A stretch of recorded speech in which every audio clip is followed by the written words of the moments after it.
मुंबई दिसंबर की ठंडी शाम, लोकल ट्रेन का शोर, भीड़ की धक्कम धक्की, हॉर्न और प्लेटफॉर्म पर चाय बेचने वालों की आवाजें। इन सब के बीच 24 साल का अर्जुन अपने हाथ में एक पुराना बैग पकड़े प्लेटफॉर्म के कोने में खड़ा था। चेहरे पर थकान, आंखों में चिंता और दिमाग में एक ही सवाल, क्या इस बार भी मैं हार जाऊंगा? वह 3 साल से सरकारी नौकरी की तैयारी कर रहा था। 3 बार फेल हो चुका था।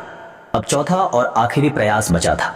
आज पापा का फोन आया था, बेटा अगर इस बार भी नहीं हुआ तो कोई छोटा मोटा काम पकड़ ले, घर का खर्चा बढ़ गया है। फोन कटने के बाद अर्जुन कई मिनट तक वहीं खड़ा रहा। उसके कानों में भीड़ का शोर नहीं, बस पापा की वो आखिरी लाइन गूंज रही थी। अर्जुन का जन्म उत्तर प्रदेश के एक छोटे से गांव वीरपुर में हुआ था। पिता रामलाल छोटे किसान थे जिनके पास सिर्फ 2 बीघा जमीन थी। मां सरला देवी गृहिणी थी। घर में पैसों की तंगी रहती, लेकिन पढ़ाई की अहमियत समझी जाती थी। अर्जुन बचपन से होशियार था। स्कूल में हमेशा टॉपर, लेकिन किताबों के साथ साथ मेहनती भी। गांव के मास्टर जी उसे कहते, तू पढ़ लिख जाएगा तो गांव का नाम रोशन करेगा। 12वीं में उसने जिले में दूसरा स्थान हासिल किया। गांव में जश्न सा माहौल था। पिता ने उसी दिन कहा, अब तुझे शहर भेजना पड़ेगा बेटा। हमारी हैसियत चाहे जो हो, तेरे सपनों में कमी नहीं होनी चाहिए।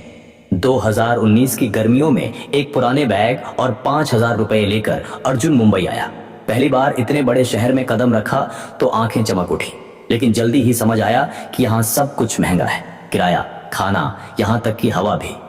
किराए पर एक छोटा सा कमरा लिया जिसमें एक टूटा पंखा और पुराना गद्दा था। दिन में लाइब्रेरी जाता, रात में ट्यूशन पढ़ाकर कुछ पैसे कमा लेता। सुबह 5 बजे उठना, 6 बजे बच्चों को ट्यूशन लेना, फिर लाइब्रेरी में 8 से 10 घंटे पढ़ाई। लेकिन जब रिजल्ट आया असफल अगली बार और मेहनत की, सोशल मीडिया छोड़ दिया, फिर भी फेल। लेकिन अब आत्मविश्वास हिल गया दोस्त। अच्छी नौकरियों में थे, शादी कर रहे थे, विदेश घूम रहे थे, और वह उसी कमरे में, उसी पुराने गद्दे पर, उसी किताबों के बीच। एक दिन अर्जुन थका हारा लोकल ट्रेन में बैठा था। बगल में एक अधेड़ उम्र का आदमी बैठा था, हाथों में ग्रीस, कपड़े मैले, लेकिन आंखों में चमक। वो बोला, क्या हुआ भाई, बड़े परेशान लग रहे हो? अर्जुन ने हिचकिचाते हुए 3 साल की पूरी कहानी सुना दी। वो आदमी हंस पड़ा और बोला, भाई मैं 20 साल से मैकेनिक हूं। स्कूल पूरा नहीं किया, लेकिन आज मेरे 3 बच्चे अच्छे स्कूल में पढ़ रहे हैं। गरीब पैदा होना हमारा कसूर नहीं, लेकिन गरीब मरना हमारे बस में है। ये कहते हुए उसने अर्जुन की आंखों में देखा और बोला, ये आखिरी मौका है, इसे ऐसे लेना जैसे ये जिंदगी का पहला और आखिरी मैच है, और जितना इतना ही है। उस दिन के बाद अर्जुन बदल गया। टाइम टेबल में हर घंटे का हिसाब, सोशल मीडिया, पार्टियों, बेकार दोस्तों से दूरी। हर रात एक नोट लिखता, आज आलस किया तो कल पछताएगा। उसने पुराने पेपर्स हल करने पर जोर दिया, कमजोर टॉपिक पर दोगुनी मेहनत की, और हर हफ्ते खुद का टेस्ट लिया। परीक्षा के दिन अर्जुन सुबह 5 बजे उठा, ठंडे पानी से नहाया, माँ का दिया हुआ ताबीज गले में पहना।